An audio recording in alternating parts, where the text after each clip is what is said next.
Assalamualaikum warahmatullahi wabarakatuh. Salam Om Swastiastu, Namo Buddhaya, salam kebajikan. Anak-anak apa kabar? Semoga kalian baik-baik saja. Hari ini bersama saya Pak Iman di Mister IM. Pada kesempatan ini kita akan membahas LKS kelas 11 halaman 49 sampai 51. Semoga bermanfaat. Baik, kita langsung saja nomor 1 sebagai upaya pengakuan HAM, Undang-Undang Dasar mencantumkan beberapa hak warga negara. Hak yang terdapat dalam pasal 33 adalah hak A. Politik, B. Ekonomi, C. Sosial, D. Kebudayaan, dan E. Kesejahteraan. Yang benar yang mana? Yang benar yang ekonomi, yang B. Silakan kalian cari di Google bahwasanya perekonomian disusun sebagai usaha bla bla bla bla. Silakan dicari sendiri. Ada itu pasalnya. Baik, yang nomor 2, penegakan HAM sebagai usaha dan tindakan yang dilakukan dalam rangka menjadikan HAM semakin diakui dan dihormati oleh pemerintah dan masyarakat. Berikut yang merupakan salah satu faktor penghambat upaya penegakan HAM di Indonesia adalah A. Mahalnya biaya penyelesaian kasus pelanggaran HAM, B. Kurang tegasnya pemerintah dalam memberikan sanksi, C. Masih banyaknya masyarakat yang hidup di bawah kemiskinan, D. Rendahnya kesadaran hukum dan kesadaran kemanusiaan masyarakat, atau E. Adanya sistem pemerintah yang kurang mendukung upaya penegakan HAM. Penegakan HAM adalah sebagai usaha ya. Nah, maksudnya di soal ini adalah upaya faktor penghambat dalam upaya penegakan HAM. Saya ulangi, faktor yang menghambat upaya penegakan HAM di Indonesia. Ini yang mana? A. Mahalnya biaya penyelesaian kasus pelanggaran HAM. Saya rasa ini tidak, karena biaya penyelesaian kasus pelanggaran HAM ini ditanggung oleh negara. Yang B. Kurang tegasnya pemerintah dalam memberikan sanksi. Apakah ini bisa dikatakan sebagai faktor penghambat?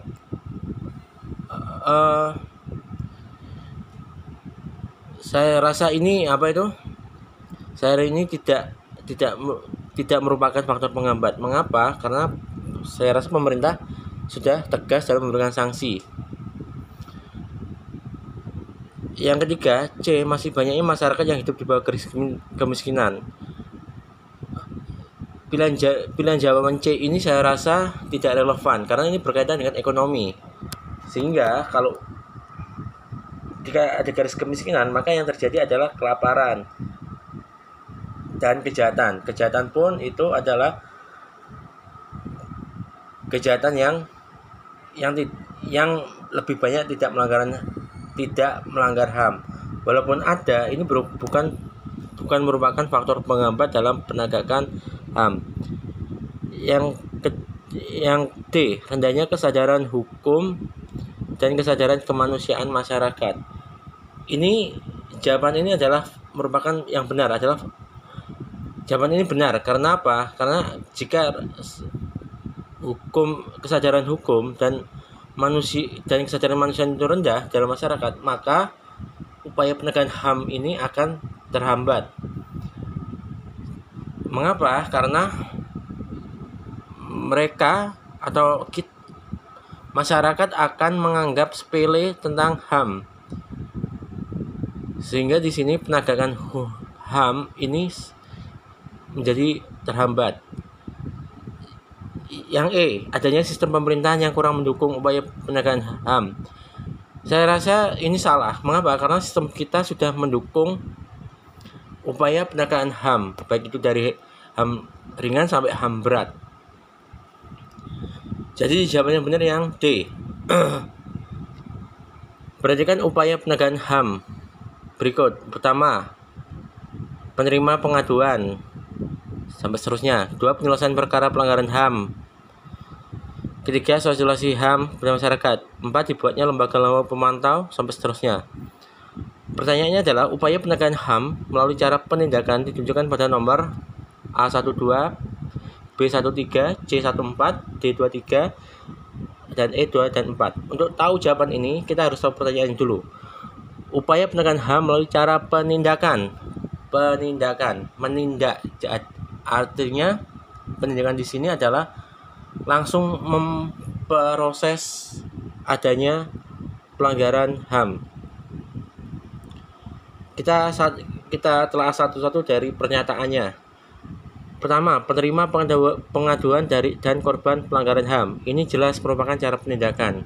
Artinya pemerintah langsung memproses adanya pelanggaran HAM. Jadi diterima dulu pengaduannya dari korban.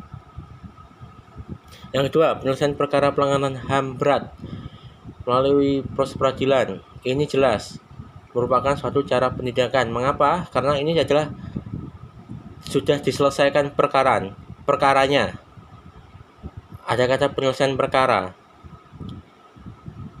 Nomor 2 ini jelas merupakan suatu cara penindakan. Yang 3, sosialisasi HAM. Kata sosialisasi ini merupakan bukan cara penindakan. Mengapa? Karena sosialisasi ini adalah merupakan suatu pemberian pemahaman kepada masyarakat, pemahaman kepada orang lain. Pemberian pemahaman ini merupakan cara pendidikan, tapi ini lebih ke cara preventif, mencegah. Yang keempat, dibuatnya lembaga-lembaga pemantau, pengawas pelaksanaan HAM. Ini dibuatnya lembaga-lembaga pemantau dan pengawas.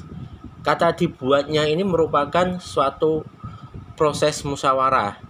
Artinya di sini itu bukan cara penindakan, lebih ke cara legislasi.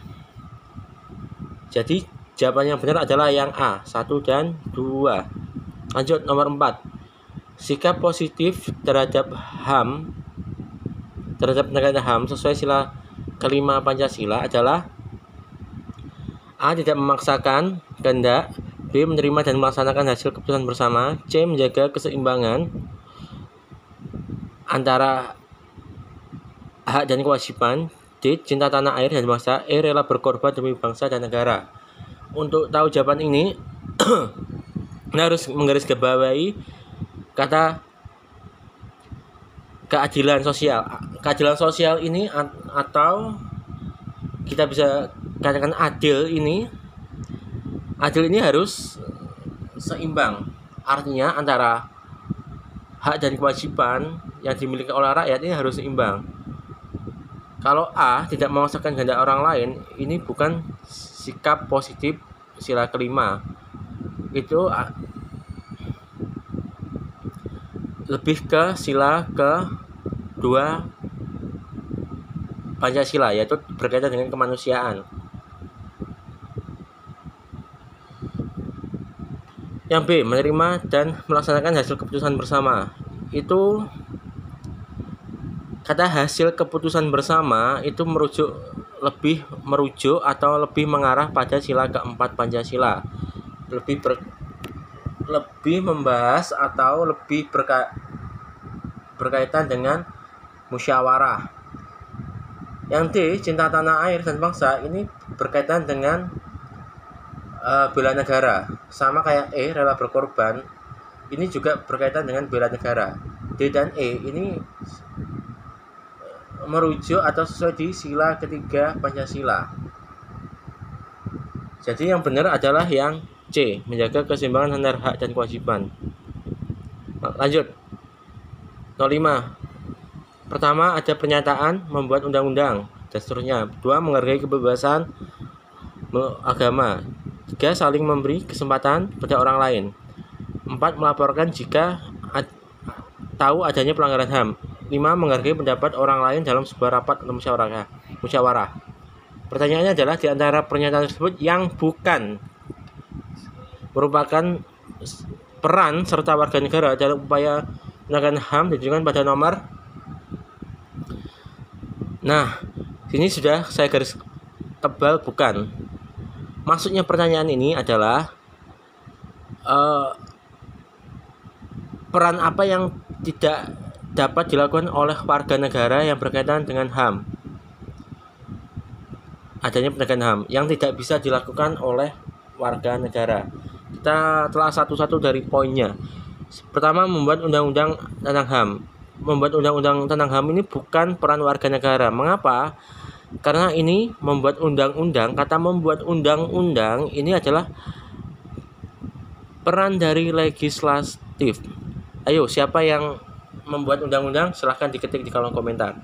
Yang kedua, menghargai kebebasan memeluk agama. Ini jelas bisa dilakukan oleh warga negara. Kita menghargai, misal kalian menghargai teman kalian yang beragama lain untuk melakukan ibadahnya. Misal kalian ketika ada kalian yang non muslim,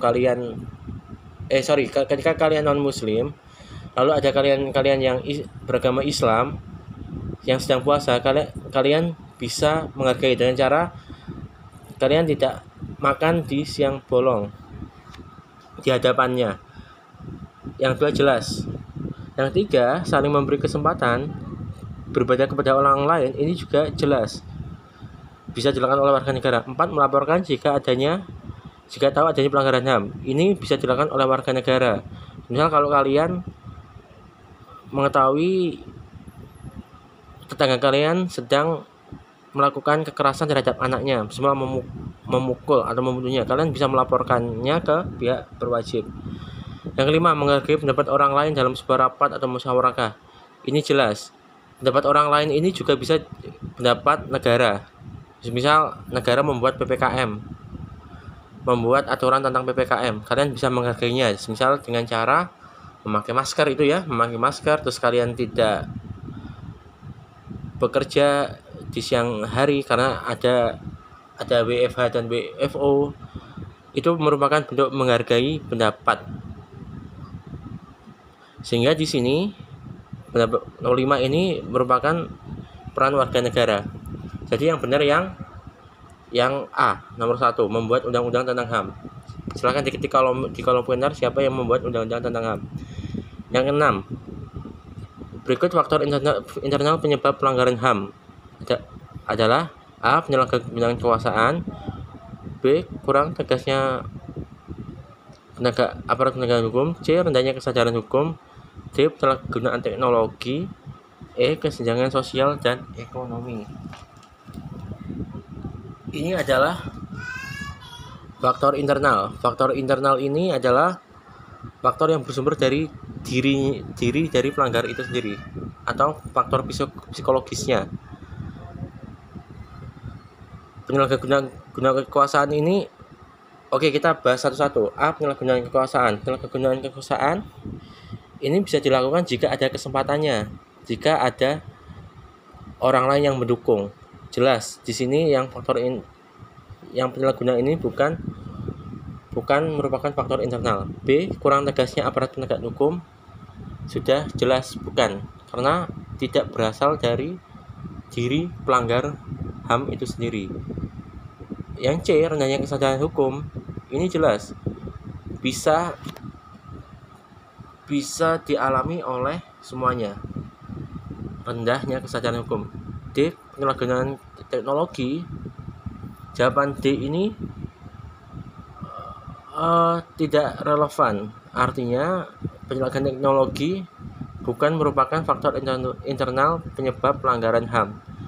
Yang E, kesenjangan sosial dan ekonomi, ini juga bukan. Mengapa? Karena tidak ada kaitannya antara kesenjangan sosial dan ekonomi bisa melakukan pelanggaran HAM.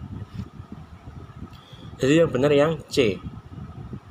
Baik, lanjut. Memindahkan secara paksa anak-anak dari kelompok A ke kelompok lain merupakan contoh dari A, pelanggaran HAM berat, B, pelanggaran HAM ringan, C, kejahatan terhadap kemanusiaan, D, kejahatan genosida, dan E, kejahatan perang. Memindahkan secara paksa ini merupakan suatu bentuk dari pelenyapan suatu kaum tertentu, membinasakan kaum tertentu. Membinasakan ini banyak caranya.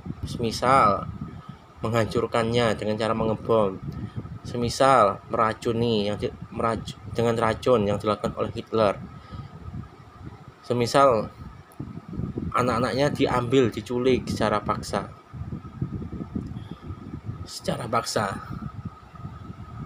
Dan lain sebagainya. Nah, penyiapan suatu kelompok ini merupakan pengertian dari kejahatan genosida. Jadi jelas. Nomor 7 jawabannya yang D, kejahatan genosida. Yang 8. Berikut macam-macam hak. Pertama, hak berkeagamaan. 2, hak berpendapat. 3, hak mengembangkan diri. 4, hak menjadi warga negara suatu negara. 5, hak memperoleh pendidikan atau pengajaran. Di antara hak di atas yang termasuk hak pribadi, tunjukkan pada nomor A, B, C, D, E. Yang benar yang mana? Kita telah satu-satu dari item per item. Sebelum kita menelaahnya, kita harus tahu hak pribadi. Hak pribadi itu apa? Hak pribadi atau personal right ini ada 4. Pertama, hak memperoleh hak memperoleh agama atau hak memilih agama. Kedua, hak mengutarakan pendapat. Yang ketiga, hak berserikat. Hak berserikat atau kebebasan berserikat. Jadi hak pribadi ini atau personal right itu adalah kebebasan yang dimiliki seseorang dalam hal beragama, berkepercayaan, dalam bidang bersuara atau berpendapat, mengutarakan pendapat, mengeluarkan pendapat. Yang keempat adalah kebebasan yang dimiliki seorang dalam berorganisasi atau berserikat. Jelas. Yang pertama, hak kebebasan dalam beragama dan percayaan ada di poin nomor 1. Yang kedua, kebebasan mengeluarkan pendapat ada di poin nomor 2, hak berpendapat. Yang ketiga, kebebasan kebebasan berserikat atau berorganisasi ini termasuk di poin nomor 4, hak menjadi warga negara suatu negara. Warga negara suatu negara adalah suatu bentuk organisasi atau serikat, sehingga orang bebas melakukan hak bebas untuk berorganisasi atau berserikat. Jadi yang benar yang poin 1, 2, dan 4, yang B. Yang 9, salah satu faktor penghambat upaya penegakan HAM di Indonesia yang paling tepat adalah A, penegakan hukum kurang cekatan dalam menjalankan tugasnya. B, kesadaran hukum masih rendah. C, peraturan yang kurang memadai. B, tidak adanya apresiasi bagi aparat penegak hukum. E, kurang tegasnya sanksi bagi pelanggar hukum. Yang benar yang mana? Ya, upaya tadi adalah ini sama kayak soal yang tadi. Dalam penegakan hukum ada yang tadi Pak Iman bilang adalah kesadaran hukum yang masih rendah. Ketika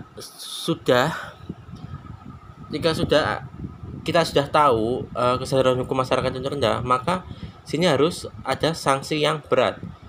Nah, jika suatu negara atau di Indonesia sanksi pelanggaran HAM itu rendah, maka ini merupakan sebagai faktor penghambat upaya penegakan HAM. Sehingga di sini yang paling lebih tepat lagi adalah kurang tegasnya sanksi bagi pelanggar hukum. Jadi harus sanksi bagi pelanggaran hukum atau pelanggaran HAM itu harus tegas. Sehingga jawaban yang benar yang E. Yang 10, upaya penegakan HAM dilakukan melalui dua cara bersama, ada preventif dan pendidikan. Berikut yang termasuk upaya penegakan HAM melalui cara preventif adalah A, B, C, D, atau E. Yang benar yang mana? Kita harus tahu arti kata preventif. Preventif ini adalah mencegah. Mencegah bisa dilakukan dengan cara misal tadi sosialisasi atau memberi edukasi kepada masyarakat. Kita telah salah satu dari pilihan jawabannya. A, menerima pengaduan. Ini jelas, ini termasuk cara penindakan. B, investigasi. Investigasi merupakan cara penindakan. Yang ketiga, penyelesaian perkara melalui perdamaian, negosiasi, konsolidasi, dan penilaian ahli. Ini juga merupakan suatu cara preventif atau cara penindakan. Karena selain berdamai ada negosiasi, mediasi, dan konsolidasi dan penilaian ahli. Jadi harus ini. Yang D, penyelesaian perkara melalui HAM berat, melalui proses peradilan, ini termasuk cara penindakan. Yang E, dibuatnya lembaga pemantau dan pengawas pelaksanaan HAM yang disertai dengan hak dan wewenang yang dijamin oleh negara. Ini merupakan, yang poin E ini merupakan bentuk dari legislasi. Apakah legislasi merupakan cara preventif? Ini yang bingung adalah yang jawaban C dan E. Yang benar yang mana? Antara C dan E.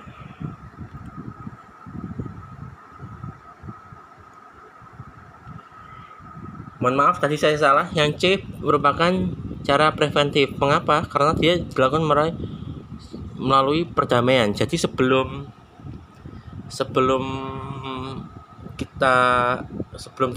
ditindak oleh negara, maka di antara dua pihak, antara yang tersangka sama korban, maka sudah melakukan perdamaian, negosiasi, mediasi, konsolidasi, dan penilaian ahli. Penilaian ahli misal dilakukan oleh kita merujuk pada sesepuh atau ahlinya. Yang E itu bukan termasuk preventif. Mengapa? Karena itu merupakan cara legislasi. Legislasi bukan termasuk cara pencegahan. Yang benar yang C. Yang 11. Salah satu penegakan HAM adalah pembentukan Komnas HAM. Salah satu fungsinya adalah dalam hal penyuluhan. Kewenangan dalam hal ini adalah A, B, C, D, atau E. Kita jika ingin tahu jawabannya, kita harus ada penyuluhan. Penyuluhan ini adalah sama kayak tadi, adalah memberikan edukasi kepada masyarakat. A, kita telah satu dari pilihan gandanya. A, peninjauan di tempat kejadian atau tempat lain yang dianggap perlu. Peninjauan ini dilakukan jika ada permasalahan. B, menyebarkan luas wawasan. Ini termasuk dalam penyuluhan. Yang C, pengamatan pelaksana HAM. Ini termasuk cara penindakan. B, mendamaikan pihak-pihak yang terlibat penyelesaian. Ini adalah termasuk cara preventif. Yang E, memberi saran kepada pihak untuk menyelesaikan sengketa melalui pengadilan. Ini termasuk cara penindakan. Yang benar yang mana? Yang 11, nomor 11 yang benar yang B. Jawabannya yang B. Nomor 12. Perhatikan poin pernyataannya. Pertama ada pengusiran. B, menghilangkan nyawa anggota kelompok. 3, memaksakan tindakan yang bertujuan mencegah kelahiran di dalam kelompok. B, penghilangan orang secara paksa. Berikut ini termasuk kejahatan kemanusiaan. Ditunjukkan pada nomor berapa? Kejahatan kemanusiaan adalah dilakukan secara tidak manusiawi. Nah, kejahatan manusia ini bukan berarti menghilangkan nyawa, bukan. Ini maksudnya di sini adalah kejahatan yang dilakukan oleh orang lain dengan cara tidak manusiawi. Pertama, pengusiran atau penduduk ini secara paksa. Ini termasuk kejahatan manusia. Kedua, menghilangkan nyawa anggota kelompok. Ini termasuk HAM berat, bukan kemanusiaan. Tiga, memaksakan tindakan-tindakan yang bertujuan mencegah kelahiran di dalam masyarakat. Ini jelas, nomor 3 ini adalah kejahatan genosida. Yang keempat, penghilangan secara orang secara paksa. Yang benar yang mana? Yang benar yang C, 1 dan 4. Lanjut. Memberikan laporan, saran, masukan, dan mempertimbangkan kepada Presiden dalam rangka pelindungan anak merupakan tugas dari A. Kepolisian, B. Komnas HAM, C. Komnas Perempuan, D. KPAI, E. Mahkamah Agung. Ini yang berkaitan dengan pelindungan anak. Pelindungan anak ini tugas dari Komisi Perlindungan Anak Indonesia. Kalau kepolisian dia secara hukum. B. Komnas HAM ini berkaitan dengan kemanusiaan. Yang C. Komnas Perempuan itu berkaitan dengan pelanggaran atau kekerasan terhadap perempuan, terhadap wanita. Yang E. Mahkamah Agung itu bukan hanya mempertimbangkan hanya meninjau kembali peraturan yang dianggap salah. Yang benar yang mana? Yang D. KPAI, Komisi Perlindungan Anak Indonesia. 14. Seiring dengan kemajuan zaman, kebutuhan masyarakat akan pemenuhan HAM semakin berkembang dan bertambah. Masyarakat memiliki peran untuk A, B, C, D, dan E. Yang benar yang mana?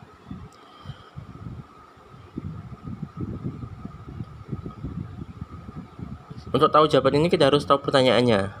Peran masyarakat ketika masyarakat berada di dalam zaman yang maju. Yang benar yang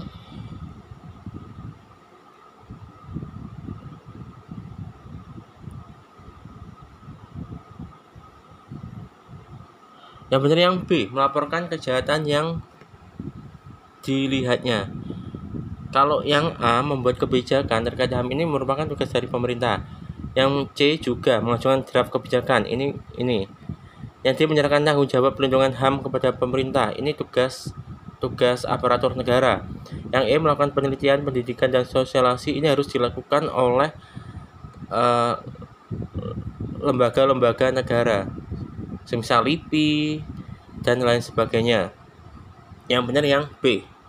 15. Contoh perilaku siswa yang menghargai upaya penegakan HAM. A. Menjaga kerukunan teman sebangku. B. Menghargai pendapat teman. C. Menjaga hubungan baik dengan tetangga. D. Aktif dalam gotong royong di masyarakat. E. Rajin belajar di sekolah maupun di rumah. Yang benar yang mana? Ini berkaitan dengan HAM. HAM ini adalah berkaitan dengan hak yang dimiliki hak asasi manusia yang dimiliki oleh orang lain. Contoh perilaku siswa yang bisa dilakukan siswa adalah yang A, menjaga kerukunan dengan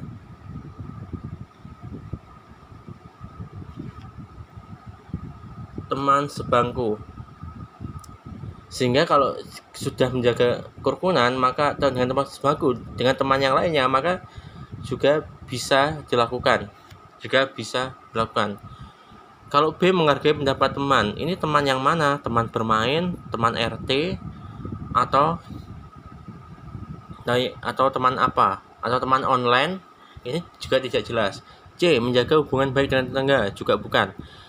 D, aktif dalam kegiatan gotong royong di masyarakat. Ini bukan termasuk contoh perilaku siswa. Yang E, rajin belajar di sekolah maupun di rumah ini merupakan contoh perilaku siswa, tapi tidak berkaitan dengan upaya penegakan HAM. Jadi itu jawabannya. Baik, karena memori Pak Iman habis, untuk yang selanjutnya kalian pelajari sendiri ya. Semoga soal jawaban pembahasan soal dari nomor 1 sampai 15 ini bisa bermanfaat buat kalian, bisa dipelajari buat kalian. Jangan lupa untuk belajar, tetap patuhi protokol kesehatan, hormati orang tua dan guru kalian dimanapun berada. Akhir kata, wassalamualaikum warahmatullahi wabarakatuh. Salam, Om Santi Santi, Om Namo Buddhaya, salam kebajikan. Semangat belajar.